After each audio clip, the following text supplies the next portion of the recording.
Hey everyone, welcome back to the Engineered Angler. I'm at the shop. I had been asked just recently to do another tour of the lure shop since I've been in it for about a year now, maybe a little more, and it's changed a little bit. So let's go inside and check it out. Okay, so this is the main fabrication shop. This is where I do the big work, woodwork, anything big with steel. I've got some power tools and I've got a welder and plenty of room to work. And if you look up in the loft, I got a bunch of timber and wood, and most of that is for woodwork, but the little tiny logs, that's for making lures. Okay, let's go into the lure shop. Let's turn off the AC. Behind me is the paint booth. And I did a pretty extensive paint booth tour a while back, and I'll put the link to it here, or I don't know. But let's take a quick look anyway.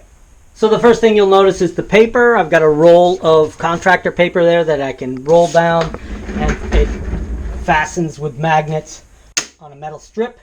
Makes it easy to protect the surfaces and gives me something to test my airbrush with. I also have places to hang lures that are getting ready to be finished. These are all ready for silver plating, and then other ones that want to be painted, and then of course just racks for paint and small tools. These magnetic strips you'll see all over the shop.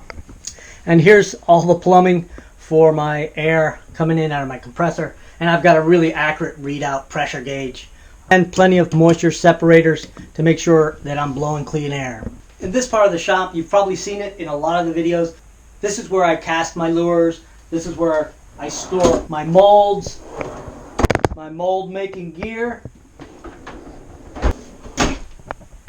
my soft plastics, and in this corner I keep a lot of the lures that I've already made, either in videos or ones that I'm keeping around because they're part of an experiment for clear coat or something. And here's the little appliance corner. Got a mini refrigerator, an old microwave, and an old toaster oven that I calibrated. I checked the temperature inside and I made sure it's giving me the right temperature so that I can do what I want, exactly how I want to do it. And in the refrigerator I generally keep drinks, but I also keep resins and other chemicals just to keep them from getting old too fast. I try to use pegboards when I can. Sometimes they're good, sometimes they're a pain in the behind, but here it's just basic tools, a glue gun. Here's a little rack for experiment. All those lures are part of some sort of test or experiment. And then just cubbies everywhere. A way to keep pens and knives and calculators. So that's a caliper, electronic caliper. Here's my heat gun, and I made a little holster out of aluminum so that I can drop it in there and I don't have to worry that it's burning anything. Anywhere I can, I'll have some sort of organizer. This is old blanks and old masters, tests on actual lure blanks with the different densities. As we move to the entrance area, I've got this rack of slide out boxes, and these are what I call fabrication boxes because it has all the information I need to make the lure. And this one actually has a printout, and that has the formula I need to use, the amount I need to use, the weight I need to put on it to depending on how fast I want it to sink. This part of the shop is for wire bending, and this is where I keep all my wire bending tools, the ones I've made, some of the ones I bought as well. Drill bits, the drill, heavier kind of work that where I'll need files or cutting tools. And all my wire stock is here, whether it's this stainless steel. This is orthodontic wire. It actually turns out to be a little less expensive than buying the stuff from the lure supply guys. I've got air here. As we get into this corner, this is mostly for the UV work and clear coating and mid coating. And this rack, which is full of chargers and wires, serves double duty because I can hang my lures after I dip them in whatever coating I want. There's some polyacrylic I use mostly for my mid coat. And then I usually have some paper towels in here and allow the dripping to go down in there.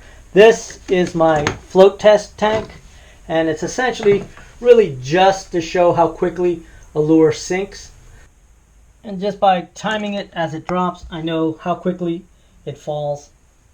And I can correlate that to the weight I put in it. Here I have a little mini UV chamber with a little reflective cowling around it that I just made out of a plastic container and some reflective foil. And you can see the UV right there. I also have attached to it a small turner motor. And so it'll turn a small jig head or even a small lure. And with that reflective cowl around it, it makes for a pretty quick set. Here is my main UV chamber. I made it in a video a while back, and I'll go ahead and put the link to it either here or here. Just look for it. It's a rotary chamber. It's designed to be able to put lures in there whether they're UV or not and turn them so you get a nice even set on your clear coat. And I added a little auxiliary turner on the outside just in case I needed it while it was working. Little quick tip inside of Tour. This is just a little bug zapper. I got like 5 of them online for like $5. You can see it's been doing its job. It's right next to my lure turner, and that keeps those bugs from sticking to my clear coat. This really kicks butt. You can see how many it's killed. One of the features I really like about the lure shop is this backsplash. And all that is those rubber mats that are really meant to be on the floor just to make it comfortable to stand for a long time.